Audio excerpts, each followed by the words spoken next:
From this to this. Oo nga po, ako muna ang magbebenta ng tindahan. Ng mga ano-ano. Eto na, nagpapakita na ako. Kaya gayang-gaya talaga ako kay Ate Kapinida. Pero, yun ang hula ko, oh. Sabi niya kasi, ako daw muna.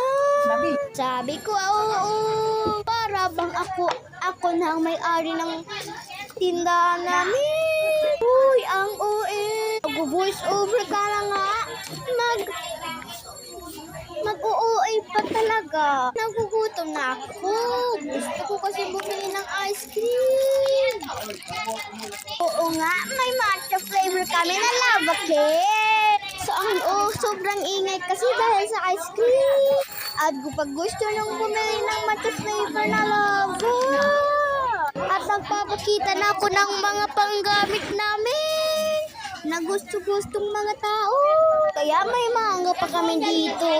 Ang sarap kain pero wala lang tayong knife. Huy, bawal pa ba batang mag-knife? At eto na, nagsisqueeze na ako ng mga tindahan namin.